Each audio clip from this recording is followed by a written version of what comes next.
지난 한 주일도 건강하게 보내셨습니까? 여러분의 건강을 책임지는 TV닥터 인사이드의 곽동원입니다. 자, 치매하면 어떤 느낌들 드시나요? 무섭다, 불치다, 점점 나빠진다. 예, 그렇죠. 그런데 치매 중에 일부는 치료를 하면 좋아지기도 합니다. 심지어는 수술로 좋아지기도 합니다.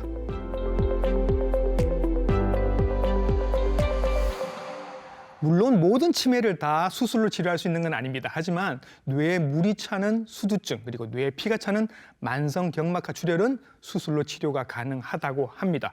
자, 그럼 뇌에 왜 물이 차고 왜 피가 차오르는 걸까요? 자세하게 알아보도록 하겠습니다. 친절한 오늘의 닥터는 이분이십니다.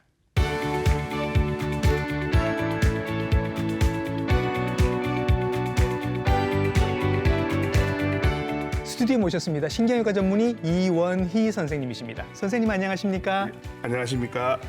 저는 인제대학교 부산백병원 신경외과에서 근무하고 있는 이원희라고 합니다. 반갑습니다. 네, 선생님께서는 신경외과 전문의시고 뇌 수술을 많이 하시는 선생님이신데 어떻게 치매를 수술로 치료가 가능한지 오늘 자세하게 한번 들어보도록 하겠습니다. 우선 치매에 대해서 우리가 알고 있던 생각을 조금 바꿔야 할 필요가 있을 것 같습니다. 치매는 사실은 한 가지 병이 아니라 굉장히 범위가 넓지요, 선생님. 예, 그렇습니다.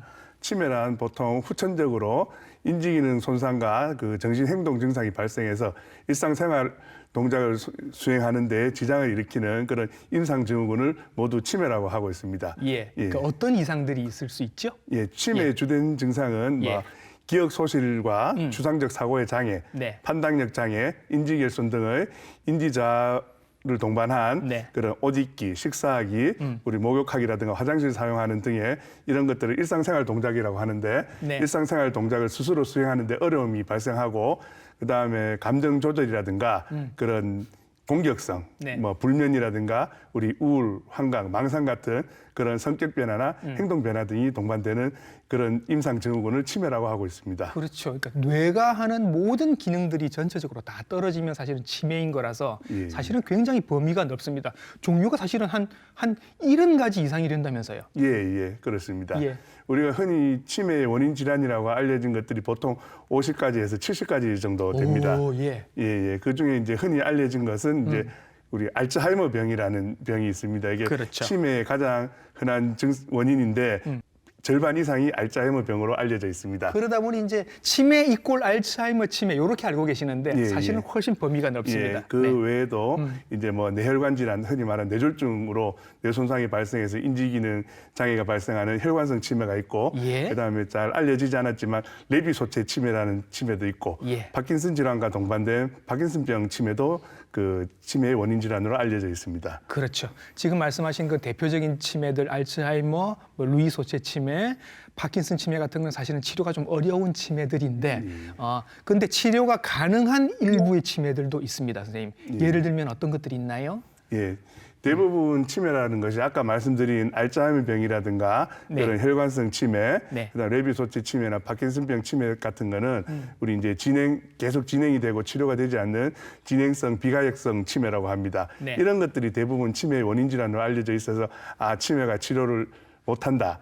이제 불치병이다라고 알려져 있지만은 보통 통상 치매의 10에서 15% 정도는 치료가 가능한 치매로 알려져 있습니다. 그런 치매들을 가역성 치매라고 합니다. 가역성 치매. 가역성 치매. 돌아올 수 있는 치매다. 맞습니다. 예를 들면 어떤 것들이 있을까요? 그래서 우리 흔히 볼 수 있는 오늘 말씀드릴 그런 수두증이라든가 만성경막하 출혈이 그나마 빈도도 높고 가장 많이 알려진 수술로 치료 가능한 치매고 그 외에도 영양 이상이라는 대사 이상 이런 것들 때문에 발생하는 질환들이 있습니다. 선생님께서도 아마 그 임상에서 직접 보실 것 같은데 우울증이 좀 심하신 노인들, 우리나라 특히 우울증이 빈도가 굉장히 높으니까 노인들이 우울증이 있으면 그게 치매처럼 보이기도 한다면서요. 맞습니다. 연세 드신 분들이 우울증이 생기는 경우가 많습니다. 우울증이 생기게 되면은 우울증의 증상 하나가 모든 게 귀찮아지고 만사가 귀찮아집니다. 그렇기 때문에 집중력도 떨어지고 합니다. 그럼 저희들이 치매 검사를 하면은 점수가 굉장히 낮게 치매같이 나오는데 실제로 이분들이 인지기능 저하가 있는 게 아닌 경우가 많습니다. 단지 이제 우울증 때문에 그런 검사가 제대로 수행이 안 되고 그런 귀찮아서 집중력이 분산돼서 치매같이 나타나기 때문에 네. 이런 거를 우리가 이제 의학적으로 그 가성치매라고 합니다. 가성치매. 그럼 이분들은 우울증 치료를 하면 치매 증상도 좋아지는 거예요? 예, 그렇죠. 이런 분들은 우울증 치료를 하게 되면은 치매 증상이 훨씬 호전이 보입니다. 오늘은 이제 수두증에 관한 이야기를 해볼 겁니다. 제가 주변에 몇 분한테 여쭤보니까 수두증이 뭔지 아세요라고 여쭤보니까 그 바이러스 수두를 생각하시는 분들이 많으세요. 그러니까 뇌에 물이 찬다라는 이야기인 거죠. 예, 그렇습니다. 예. 수두증이라 그러는 것은 뇌 이제 뇌척 수액이 축적되어서 네. 이제 그 뇌실이 확장되고 네. 그 뇌압이 상승하면서 그런 증상이 초래되는 병을 뇌수두증이라고 하는데. 자, 선생님 잠시만. 예. 뇌척 수액이라는 얘기가 나왔습니다. 요거부터 이해가 돼야 이제 수두증이 이해가 될 것 같아서 예. 뇌척 수액에 대한 설명부터 조금 해주시면 좋을 것 같아요. 뇌척 수액이라는 것은 우리 머리 안에 물이 정상적으로 차 있습니다. 예. 뇌실이라는 곳이 있어서 뇌실에 물이 있어서 이게 쭉 흘러서 척수로 갔다가 네. 다시 이제 머리로 돌아와서 흡수되는 구조로 되어 있습니다. 예. 뇌척수액은 보통 우리 몸에 한 150cc 정도가 예. 있다고 생각하시면 되고 이게 예. 하루에 450cc가 생성되고 흡수되고 네. 하니까 하루에 3번 정도 순환을 한다고 생각하시면 됩니다. 생성 흡수가 반복된다고. 예. 예. 그러니까 아마 이런 얘기는 들으셨을 겁니다. 우리가 뇌가 이렇게 두개골에 딱 붙어 있는 게 아니라 물 위에 동동동동 떠 있다라고 얘기를 들으셨을 텐데 그게 바로 뇌척 수액입니다. 보통 하루에 한 500cc 정도가 이렇게 생겼다가 사라졌다가 450cc에서 500cc 정도가 그렇죠. 예. 생겼다가 흡수되고 생겼다가 흡수되고 그렇죠. 합니다. 새로운 뇌척 수액이 생기고 오래된 뇌척 수액은 빠져나가고 이게 이제 순환이 되어야 되는데 그냥 생각해봐도 어딘가 막히거나 예. 아니면 너무 많이 생기거나 하면 이게 물이 너무 많아질 수 있다는 예, 거죠. 맞습니다. 물론 없어도 문제가 되지만 예. 많아도 문제가 되는데 지금 이 많아지는 걸 이제 수두증 혹은 물뇌증이라고 부른다는 얘기인 거죠. 예, 맞습니다. 예. 자, 제가 살짝 힌트를 드렸습니다. 원인은 그러면 너무 물이 많이 생기거나 이 뇌척수액이 너무 많이 생기거나 아니면 빠져나가는데 어딘가 문제가 생기는 것 같습니다. 예, 예. 어떤 병들이 생길 때 이렇게 문제가 될 수 있는 거죠?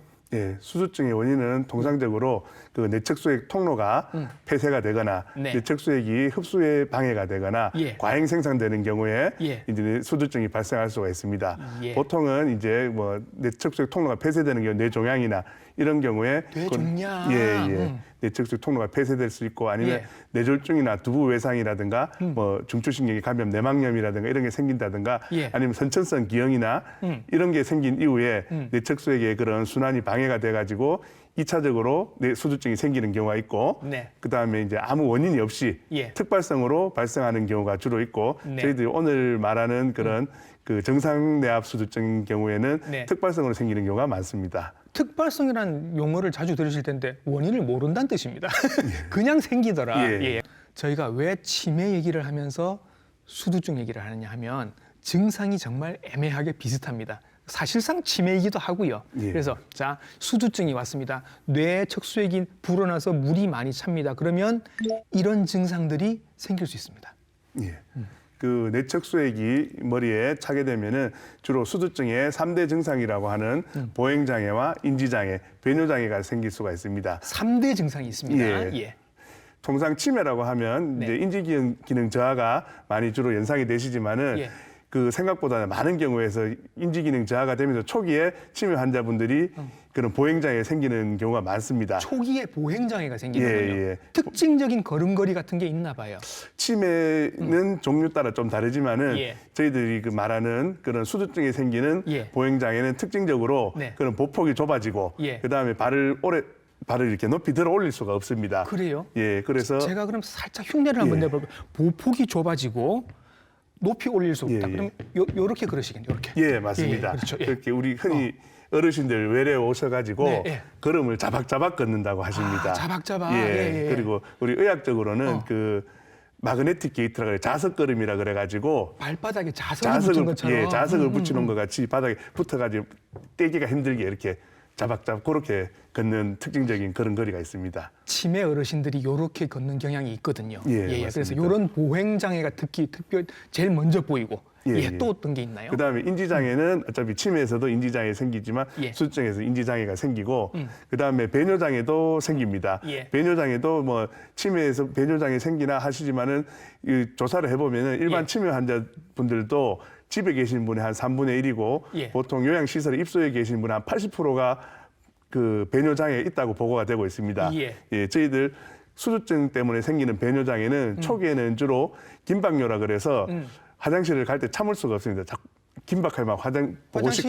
화장실 가야지 하는데 예. 가다가 실수하시는 거 이런 건 거죠. 예. 그런 게 생기고 빈뇨라 그래서 예. 소변을 자주 보고. 그렇죠. 그러다가 이제 나중에 더 진행되면 요실과 같이 그냥 뭐 새는 증상이 생깁니다. 그럼 인지기능 장애가 생기는데 이게 최근 기억부터 잊어버린다고 하시더라고요. 그렇죠. 최근 기억이 주로 먼저 없어지고 그다음에 예. 주의력과 집중력이 감소되고 예. 해서 저희들 물어볼 때 오늘 뭐 아침에 뭐 드셨어요? 어제 저녁에 뭐 드셨어요? 했을 때 잘 기억을 못 하십니다.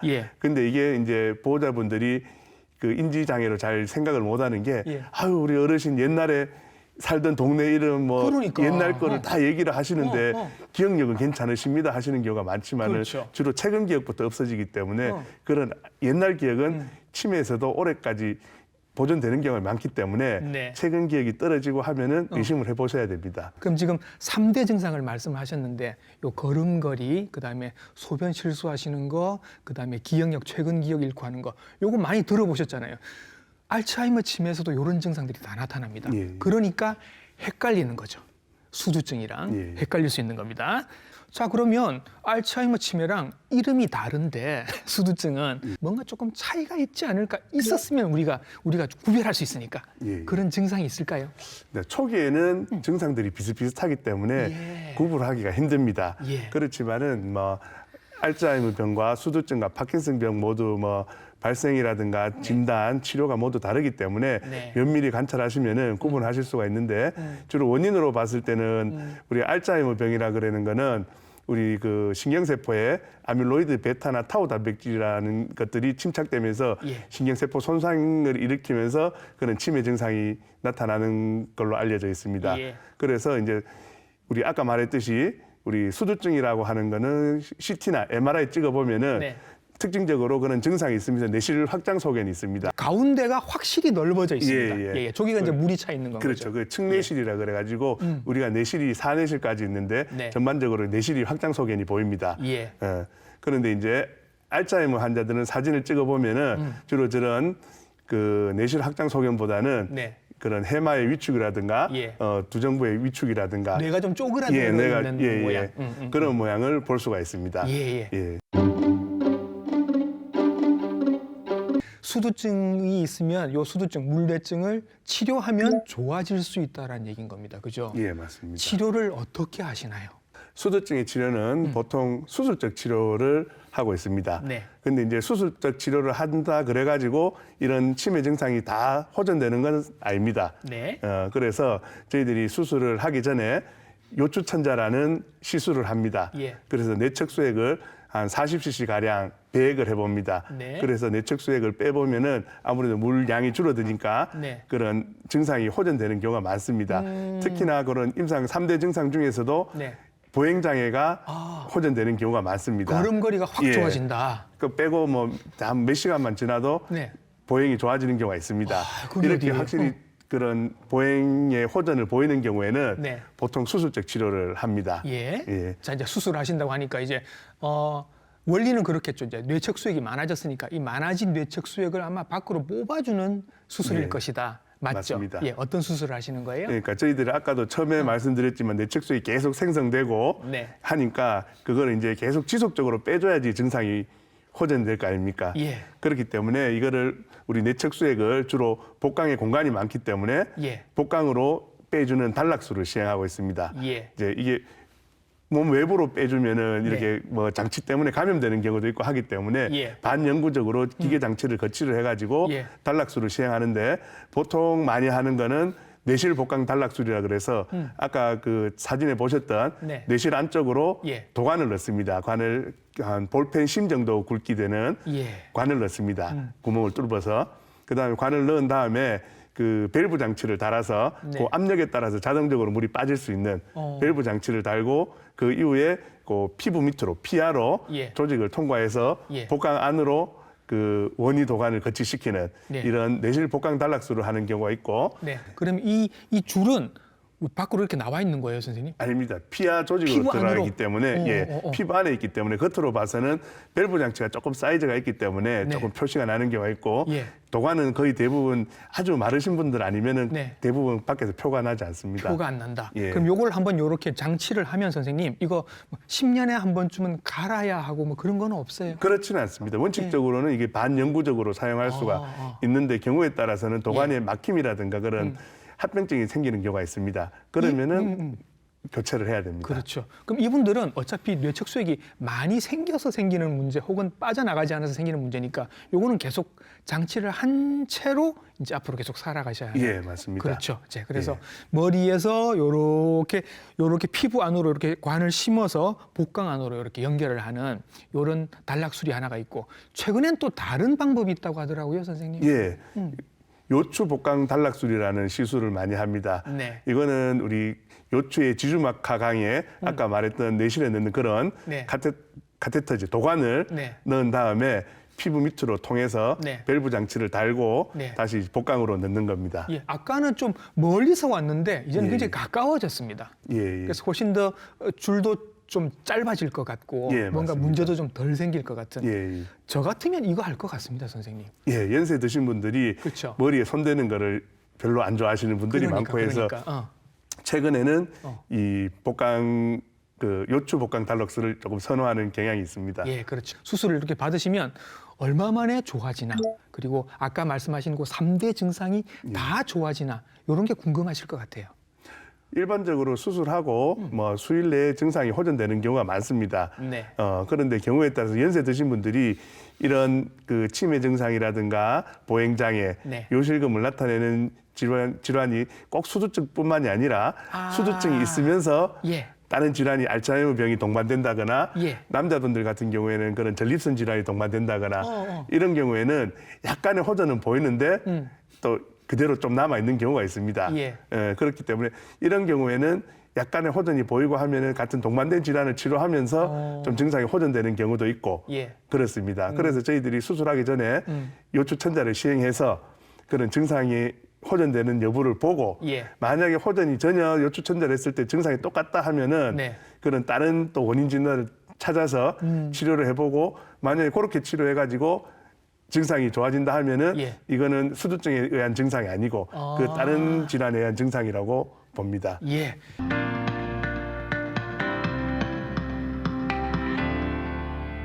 이렇게 해서 이제 수두증, 물뇌증에 대해서 알아봤고요. 이번에는 물 대신 피가 찰 수도 있습니다.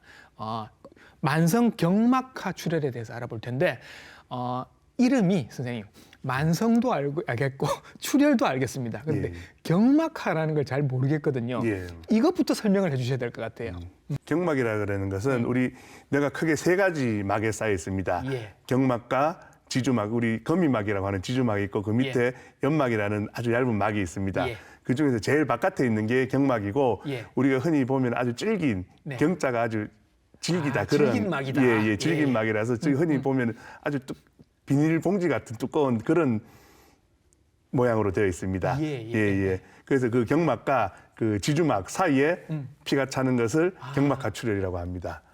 자, 그럼 막이 3개가 있으니까 그 막 사이 어디라도 사실은 피가 찰 수 있는데 경막 하에 차는, 경막 아래에서 피가 차는 그런 경우는 어떤 경우가 있는 거예요?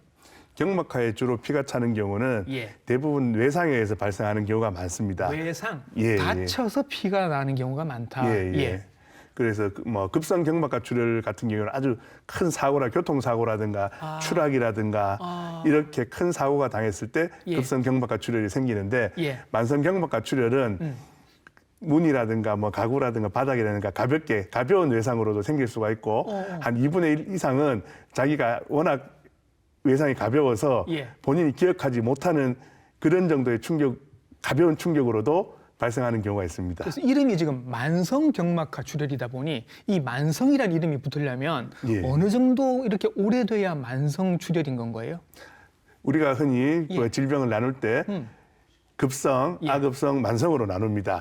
우리 경막하 출혈은 보통 72시간 까지를 급성 경막하 출혈이라고 합니다. 그다음에 72시간부터 21일까지를 우리가 아급성이라고 하고 21일 그러니까 3주 이상 지난 출혈을 만성 출혈이라고 합니다. 예, 그러면 3주 전에 무언가 다친 일이 있었다. 예. 그게 3주 동안 천천히 피가 차올라서 출혈 덩어리가 이렇게 생길 예, 수 있다는 맞습니다. 얘기네요. 나이가 드실수록 더 만성경막하 출혈이 잘 생긴다라고 하는데 이건 이유가 뭔가요? 예.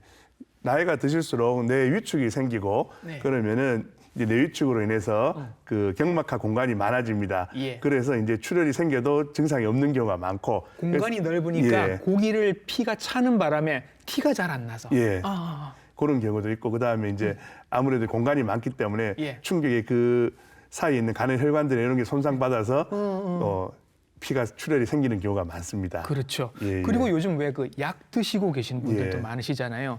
그 고혈압, 당뇨 있으신 분들은 아마 아스피린 드시고 계실 테고 또 그 심장에 심혈관 질환이 있으셔서 스텐트 같은 거 하신 예. 분들은 항응고제, 항혈소판제 이런 거 예. 드시고 계실 분들이 많으실 텐데 이런 분들은 더군다나 출혈을 잘 합니다. 예, 이런 분들은 뇌출혈도 더 잘 생기는 거죠. 예, 맞습니다. 예. 그런 항혈소판제라든가 항응고제 드시는 분들이 그 만성경막하 출혈의 네. 위험인자입니다. 네. 뿐만 아니라 우리 그 간경변이 있으신 분이라니까 간 기능이 떨어지시는 분들, 예. 간에서 우리 응고인자들을 만들어내기 때문에 간이 안 좋으신 분들은 그런 만성경막하 출혈의 위험인자고 그 외에도 혈우병이라든가 네. 그런 혈액 응고 질환이 있으신 분들, 출혈 소인이 있으신 분들은 예. 만성경막하 출혈이 잘 생길 수가 있습니다. 예.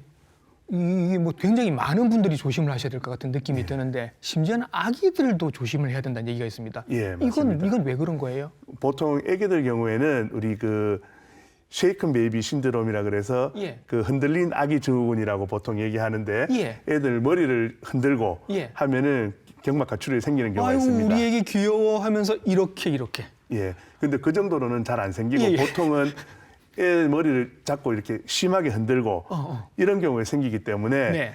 그 병원에 저희들 병원에 왔을 때 뭐 1세 이하의 어린이들 생기는 경우에는 네. 아동 학대를 조금 의심해 보는 경우도 있습니다. 그래요? 예. 와. 아주 심하게 흔들고 하면은 생기기 때문에 수두증 우리가 얘기할 때는 3대 증상 얘기를 했었습니다. 예, 예. 그러면 만성 경막하 출혈이 3주 지나서 천천히 생기면 이분들은 어떤 증상이 생기게 되나요?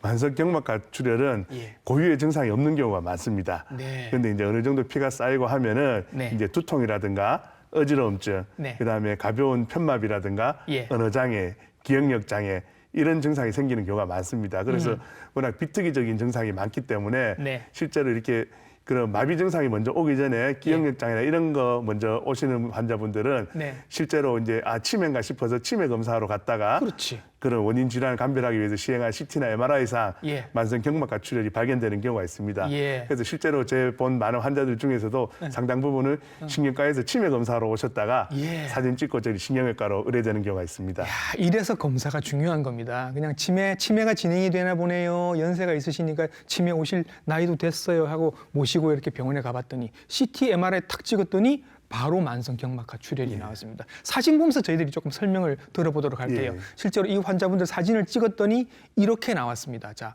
여기서 출혈 부위가 선생님 어느 쪽인가요?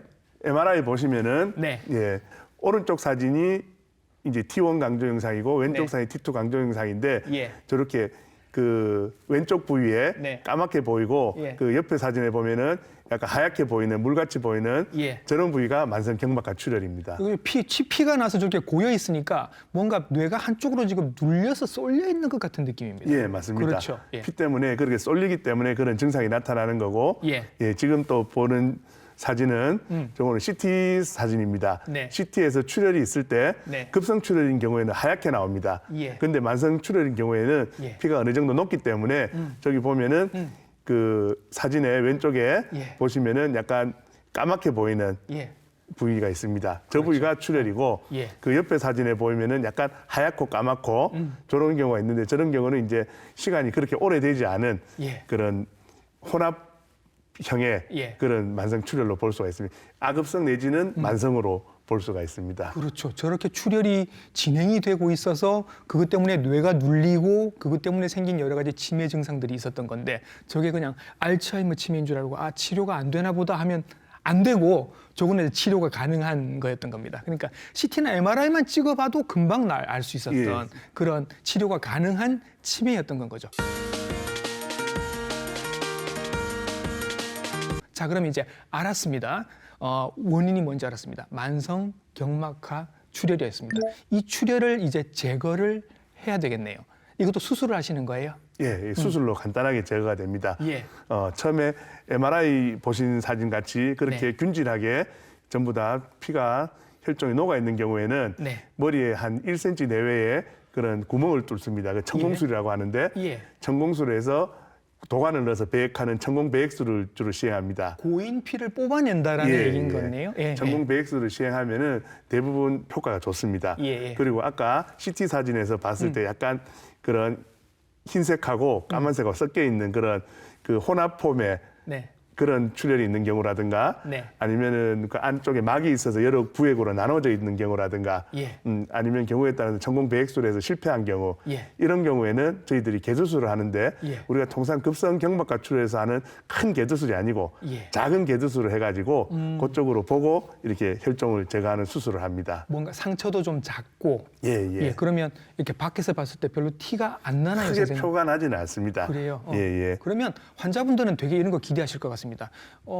우리 박관 양반이 이렇게 막 치매 증상도 있고 했는데 수술까지 받았어. 그러면 딱 뽑고 나면 금방 좋아지는 그런 걸 조금 기대를 하실 것 같거든요.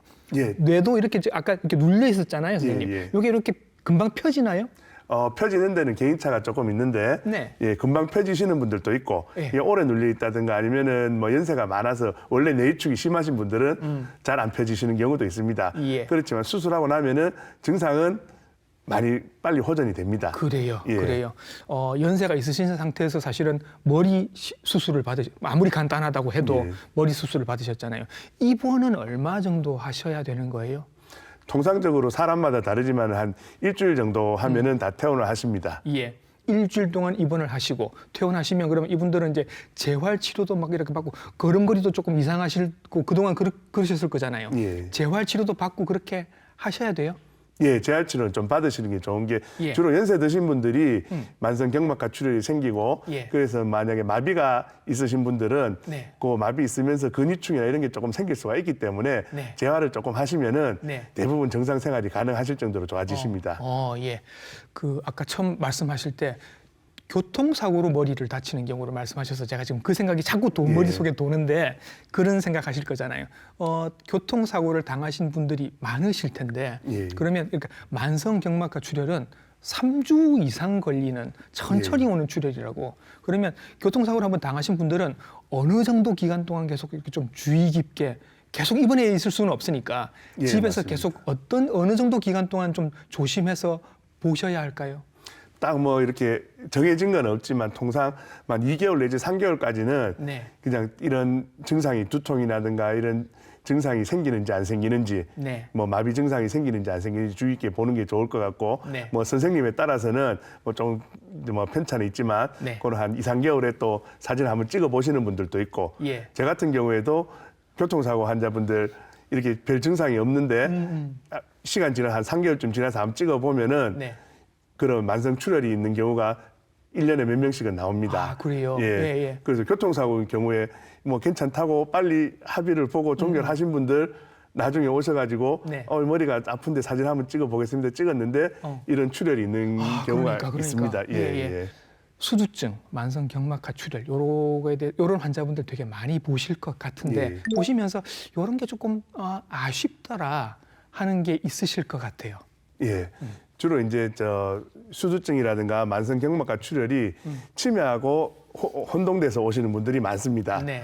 물론 뭐 알츠하이머 병이나 이런 병이 있으신 분들이 훨씬 비율상으로는 더 많지만은 그런 분들도 초기에 오셔가지고 약물 치료를 시작하면은 그런 비가역성 치매도 진행을 어느 정도 좀 늦추고 네. 특히나 이런 수두증이라든가 만성 경막하 출혈 같은 경우에는 저희들이 치료로 드라마틱하게 증상이 좋아질 수가 있는데 네. 보통 이제 연세 드신 분들 아이고 나이가 먹어서 내가 치매 뭐 좋아지지도 않는다는데 그리고 아예 검사도 안 하고 치료를 아예 안 하시려는 분들이 있습니다. 예.